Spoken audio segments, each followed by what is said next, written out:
The New Nationalism. We come here today to commemorate one of the epoch-making events of the long struggle for the rights of man, the long struggle for the uplift of humanity. Our country, this great republic, means nothing unless it means the triumph of a real democracy, the triumph of popular government, and, in the long run, of an economic system under which each man shall be guaranteed the opportunity to show the best that there is in him. That is why the history of America is now the central feature of the history of the world, for the world has set its face hopefully toward our democracy, and, my fellow citizens, each one of you carries on your shoulders not only the burden of doing well for the sake of your country, but the burden of doing well, and of seeing that this nation does well for the sake of mankind.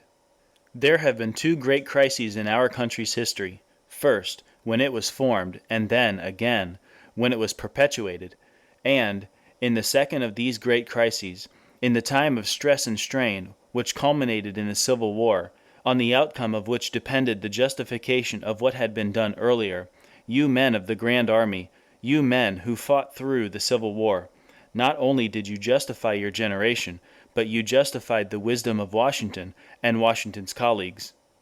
If this republic had been founded by them only to be split asunder into fragments when the strain came, then the judgment of the world would have been that Washington's work was not worth doing. It was you who crowned Washington's work, as you carried to achievement the high purpose of Abraham Lincoln. Now, with this second period of our history, the name of John Brown will forever be associated, and Kansas was the theater upon which the first act of the second of our great national life dramas was played. It was the result of the struggle in Kansas which determined that our country should be in deed as well as in name devoted to both union and freedom, that the great experiment of democratic government on a national scale should succeed and not fail. In name we had the Declaration of Independence in 1776, but we gave the lie by our acts to the words of the Declaration until 1865, and words count for nothing except in so far as they represent acts. This is true everywhere, but, my friends, it should be truest of all in political life. A broken promise is bad enough in private life. It is worse in the field of politics. No man is worth his salt in public life who makes on the stump a pledge which he does not keep after election, and, if he makes such a pledge and does not keep it, hunt him out of public life. I care for the great deeds of the past chiefly as spurs to drive us onward in the present. I speak of the men of the past, partly that they may be honored by our praise of them, but more that they may serve as examples for the future. It was a heroic struggle, and, as is inevitable with all struggles, it also had a dark and terrible side. Very much was done of good, and much also of evil, and, as was inevitable in such a period of revolution, often the same man did both good and evil. For our great fortune as a nation, we, the people of the United States as a whole, can now afford to forget the evil, or, at least, to remember it without bitterness, and to fix our eyes with pride only on the good that was accomplished. Even in ordinary times, there are very few of us who do not see the problems of life as through a glass, darkly, and when the glass is clouded by the murk of furious popular passion, the vision of the best and the brightest is dimmed.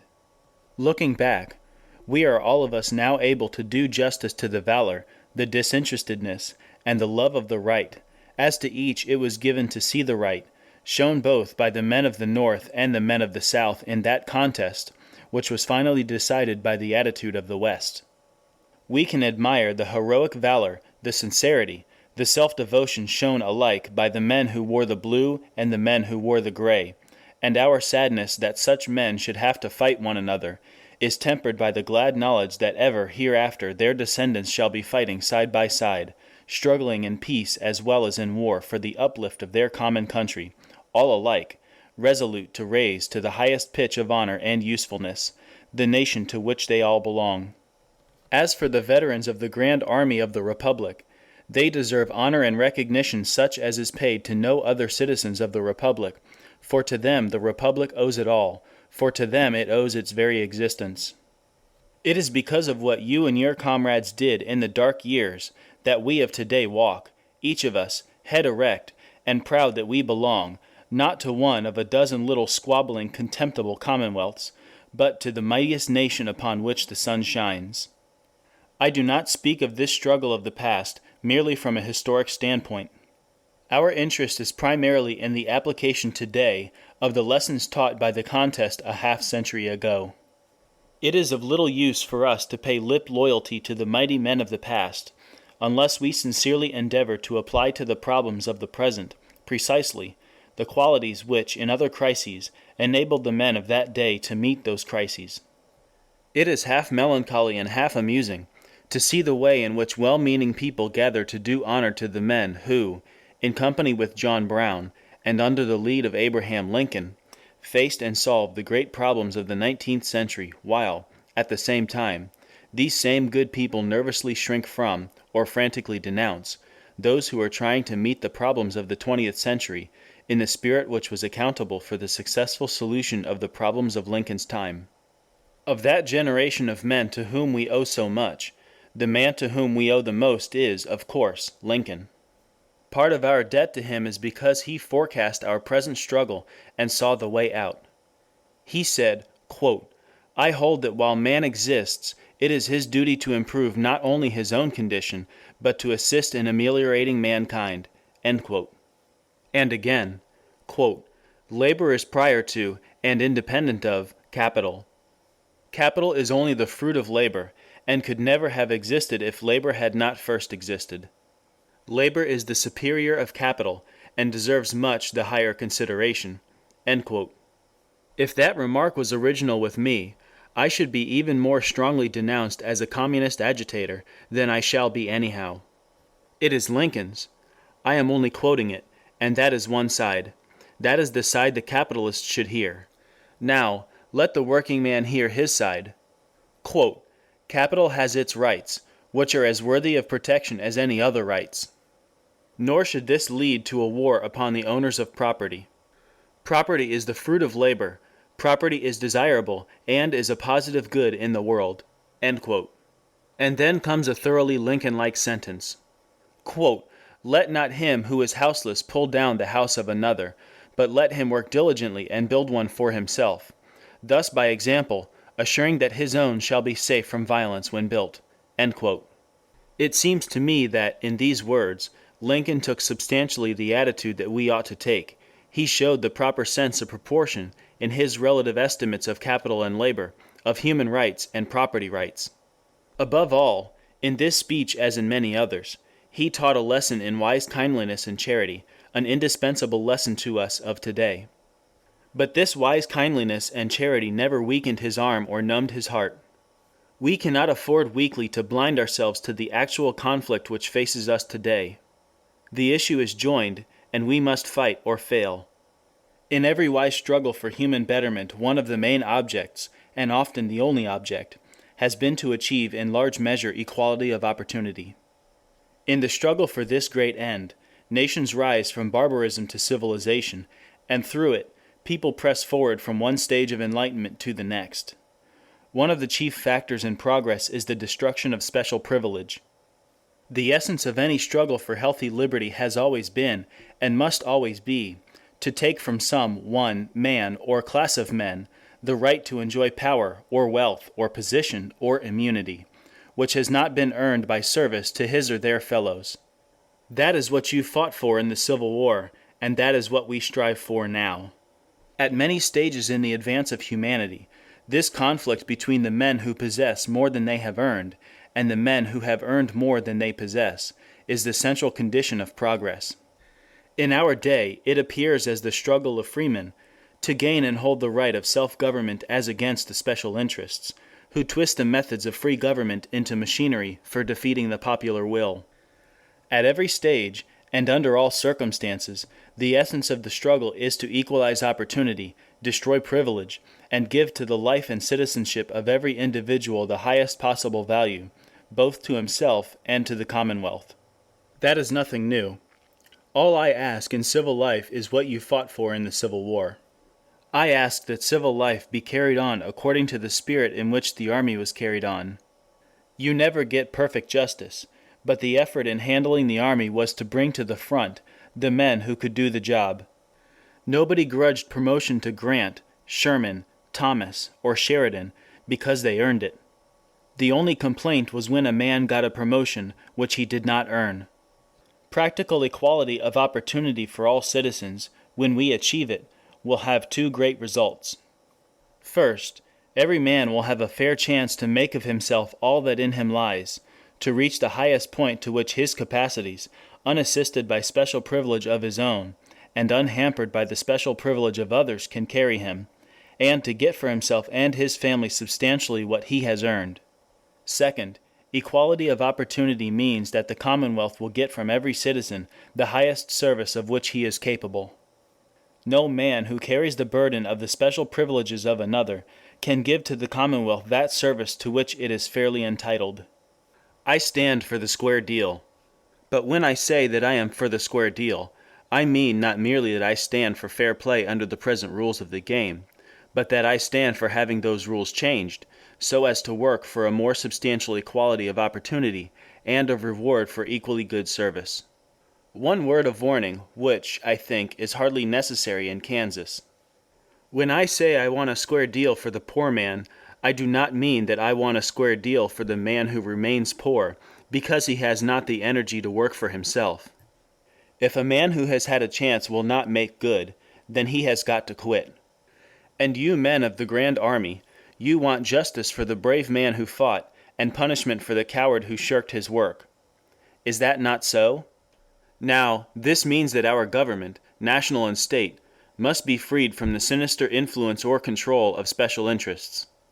Exactly as the special interests of cotton and slavery threatened our political integrity before the Civil War, so now the great special interests too often control and corrupt the men and methods of government for their own profit. We must drive the special interests out of politics. That is one of our tasks today. Every special interest is entitled to justice, full, fair, and complete, and now, mind you, if there were any attempt by mob violence to plunder and work harm to the special interest, whatever it may be, that I most dislike, and the wealthy man, whomsoever he may be, for whom I have the greatest contempt, I would fight for him, and you would if you were worth your salt. He should have justice. For every special interest is entitled to justice, but not one is entitled to a vote in Congress, to a voice on the bench, or to representation in any public office. The Constitution guarantees protection to property, and we must make that promise good. But it does not give the right of suffrage to any corporation. The true friend of property, the true conservative, is he who insists that property shall be the servant, and not the master of the Commonwealth, who insists that the creature of man's making shall be the servant, and not the master of the man who made it. The citizens of the United States must effectively control the mighty commercial forces which they have called into being. There can be no effective control of corporations while their political activity remains. We must have complete and effective publicity of corporate affairs, so that the people may know beyond peradventure whether the corporations obey the law, and whether their management entitles them to the confidence of the public. It is necessary that laws should be passed to prohibit the use of corporate funds directly or indirectly for political purposes. It is still more necessary that such laws should be thoroughly enforced. Corporate expenditures for political purposes, and especially such expenditures by public service corporations, have supplied one of the principal sources of corruption in our political affairs. It has become entirely clear that we must have government supervision of the capitalization, not only of public service corporations, including particularly railways, but of all corporations doing an interstate business. I do not wish to see the nation forced into the ownership of the railways if it can possibly be avoided, and the only alternative is thoroughgoing and effective legislation, which shall be based on a full knowledge of all the facts, including a physical valuation of property. This physical valuation is not needed, or, at least, is very rarely needed, for fixing rates, but it is needed as the basis of honest capitalization. We have come to recognize that franchises should never be granted except for a limited time, and never without proper provision for compensation to the public. It is my personal belief that the same kind and degree of control and supervision, which should be exercised over public service corporations, should be extended also to combinations which control necessaries of life, such as meat, oil, or coal, or which deal in them on an important scale. I have no doubt that the ordinary man who has control of them is much like ourselves. I have no doubt he would like to do well, but I want to have enough supervision to help him realize that desire to do well. I believe that the officers, and especially the directors of corporations, should be held personally responsible when any corporation breaks the law. Combinations in industry are the result of an imperative economic law, which cannot be repealed by political legislation. The effort at prohibiting all combination has substantially failed. The way out lies, not in attempting to prevent such combinations, but in completely controlling them in the interest of the public welfare. For that purpose, the Federal Bureau of Corporations is an agency of first importance. Its powers, and, therefore, its efficiency, as well as that of the Interstate Commerce Commission, should be largely increased. We have a right to expect from the Bureau of Corporations and from the Interstate Commerce Commission a very high grade of public service. We should be as sure of the proper conduct of the interstate railways and the proper management of interstate business, as we are now sure of the conduct and management of the national banks, and we should have as effective supervision in one case as in the other. The Hepburn Act and the amendment to the Act, in the shape in which it finally passed Congress at the last session, represent a long step in advance, and we must go yet further. There is a widespread belief among our people that, under the methods of making tariffs which have hitherto obtained, the special interests are too influential. Probably this is true of both the big special interests and the little special interests. These methods have put a premium on selfishness, and, naturally, the selfish big interests have gotten more than their smaller, though equally selfish, brothers. The duty of Congress is to provide a method by which the interest of the whole people shall be all that receives consideration. To this end, there must be an expert tariff commission, wholly removed from the possibility of political pressure or of improper business influence. Such a commission can find the real difference between cost of production, which is mainly the difference of labor cost here and abroad. As fast as its recommendations are made, I believe in revising one schedule at a time. A general revision of the tariff almost inevitably leads to log rolling, and the subordination of the general public interest to local and special interests. The absence of effective state and, especially national, restraint upon unfair money-getting has tended to create a small class of enormously wealthy and economically powerful men, whose chief object is to hold and increase their power. The prime need is to change the conditions which enable these men to accumulate power, which it is not for the general welfare that they should hold or exercise. We grudge no man a fortune which represents his own power and sagacity, when exercised with entire regard to the welfare of his fellows. Again, comrades over there, take the lesson from your own experience. Not only did you not grudge, but you gloried in the promotion of the great generals who gained their promotion by leading their army to victory. So it is with us. We grudge no man a fortune in civil life, if it is honorably obtained and well used. It is not even enough that it should have been gained without doing damage to the community. We should permit it to be gained, only so long as the gaining represents benefit to the community.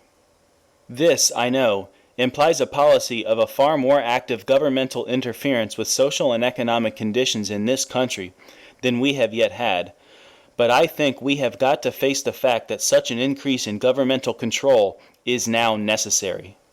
No man should receive $1 unless that dollar has been fairly earned. Every dollar received should represent $1's worth of service rendered, not gambling in stocks, but service rendered. The really big fortune, the swollen fortune, by the mere fact of its size, acquires qualities which differentiate it in kind as well as in degree from what is possessed by men of relatively small means. Therefore, I believe in a graduated income tax on big fortunes, and in another tax which is far more easily collected and far more effective, a graduated inheritance tax on big fortunes, properly safeguarded against evasion, and increasing rapidly in amount with the size of the estate. The people of the United States suffer from periodical financial panics to a degree substantially unknown to the other nations, which approach us in financial strength. There is no reason why we should suffer what they escape. It is of profound importance that our financial system should be promptly investigated, and so thoroughly and effectively revised as to make it certain that hereafter our currency will no longer fail at critical times to meet our needs. It is hardly necessary to me to repeat that I believe in an efficient army and a navy large enough to secure for us abroad that respect, which is the surest guarantee of peace. A word of special warning to my fellow citizens, who are as progressive as I hope I am. I want them to keep their interest in our international affairs, and I want them also continually to remember Uncle Sam's interests abroad. Justice and fair dealings among nations rest upon principles identical with those which control justice and fair dealing among the individuals of which nations are composed, with the vital exception that each nation must do its own part in international police work. If you get into trouble here, you can call for the police, but if Uncle Sam gets into trouble, he has got to be his own policeman, and I want to see him strong enough to encourage the peaceful aspirations of other peoples in connection with us. I believe in national friendships and heartiest goodwill to all nations, but national friendships, like those between men, must be founded on respect as well as on liking, on forbearance as well as upon trust. I should be heartily ashamed of any American who did not try to make the American government act as justly towards the other nations in international relations as he himself would act toward any individual in private relations. I should be heartily ashamed to see us wrong a weaker power, and I should hang my head forever if we tamely suffered wrong from a stronger power. Of conservation I shall speak more at length elsewhere. Conservation means development as much as it does protection. I recognize the right and duty of this generation to develop and use the natural resources of our land, but I do not recognize the right to waste them, or to rob by wasteful use the generations that come after us. I ask nothing of the nation, except that it so behave as each farmer here behaves, with reference to his own children. That farmer is a poor creature who skins the land, and leaves it worthless to his children. The farmer is a good farmer who, having enabled the land to support himself and to provide for the education of his children, leaves it to them a little better than he found it himself. I believe the same thing of a nation. Moreover, I believe that the natural resources must be used for the benefit of all our people, and not monopolized for the benefit of the few, and here again is another case in which I am accused of taking a revolutionary attitude. People forget now that 100 years ago there were public men of good character, who advocated the nation selling its public lands in great quantities, so that the nation could get the most money out of it, and giving it to the men who could cultivate it for their own uses.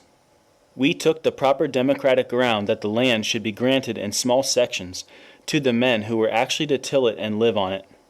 Now, with water power, with the forests, with the mines, we are brought face to face with the fact that there are many people who will go with us in conserving the resources, only if they are allowed to exploit them for their own benefit. That is one of the fundamental reasons why the special interests should be driven out of politics. Of all the questions which can come before this nation, short of the actual preservation of its existence in a great war, there is none which compares in importance with the great central task of leaving this land even a better land for our descendants than it is for us, and training them into a better race to inhabit the land and pass it on. Conservation is a great moral issue, for it involves the patriotic duty of ensuring the safety and continuance of the nation. Let me add that the health and vitality of our people are at least as well worth conserving as their forests, waters, lands, and minerals, and in this great work the national government must bear a most important part. I have spoken elsewhere, also, of the great task which lies before the farmers of the country, to get for themselves and their wives and children not only the benefits of better farming, but also those of better business methods and better conditions of life on the farm. The burden of this great task will fall, as it should, mainly upon the great organizations of the farmers themselves. I am glad it will, for I believe they are well able to handle it. In particular, there are strong reasons why the departments of agriculture of the various states, the U.S. Department of Agriculture, and the agricultural colleges and experiment stations should extend their work to cover all phases of farm life, instead of limiting themselves, as they have far too often limited themselves in the past, solely to the question of the production of crops. And now a special word to the farmer. I want to see him make the farm as fine a farm as it can be made, and let him remember to see that the improvement goes on indoors as well as out. Let him remember that the farmer's wife should have her share of thought and attention, just as much as the farmer himself. Nothing is more true than that excess of every kind is followed by reaction, a fact which should be pondered by reformer and reactionary alike. We are face to face with new conceptions of the relations of property to human welfare, chiefly because certain advocates of the rights of property, as against the rights of men, have been pushing their claims too far. The man who wrongly holds that every human right is secondary to his profit must now give way to the advocate of human welfare, who rightly maintains that every man holds his property subject to the general right of the community to regulate its use, to whatever degree the public welfare may require it. But I think we may go still further. The right to regulate the use of wealth in the public interest is universally admitted. Let us admit also the right to regulate the terms and conditions of labor, which is the chief element of wealth, directly in the interest of the common good. The fundamental thing to do for every man is to give him a chance to reach a place in which he will make the greatest possible contribution to the public welfare. Understand what I say there. Give him a chance, not push him up if he will not be pushed. Help any man who stumbles. If he lies down, it is a poor job to try to carry him, but if he is a worthy man, try your best to see that he gets a chance to show the worth that is in him. No man can be a good citizen unless he has a wage more than sufficient to cover the bare cost of living, and hours of labor short enough so after his day's work is done, he will have time and energy to bear his share in the management of the community, to help in carrying the general load. We keep countless men from being good citizens by the conditions of life by which we surround them. We need comprehensive workmen's compensation acts, both state and national laws to regulate child labor and work for women, and, especially, we need in our common schools not merely education in book learning, but also practical training for daily life and work. We need to enforce better sanitary conditions for our workers, and to extend the use of safety appliances for workers in industry and commerce, both within and between the states. Also, friends, in the interest of the working man himself, we need to set our faces like flint against mob violence just as against corporate greed, against violence and injustice and lawlessness by wage workers, just as much as against lawless cunning and greed and selfish arrogance of employers. If I could ask but one thing of my fellow countrymen, my request would be that, whenever they go in for reform, they remember the two sides, and that they always exact justice from one side as much as from the other. I have small use for the public servant who can always see and denounce the corruption of the capitalist, but who cannot persuade himself, especially before election, to say a word about lawless mob violence.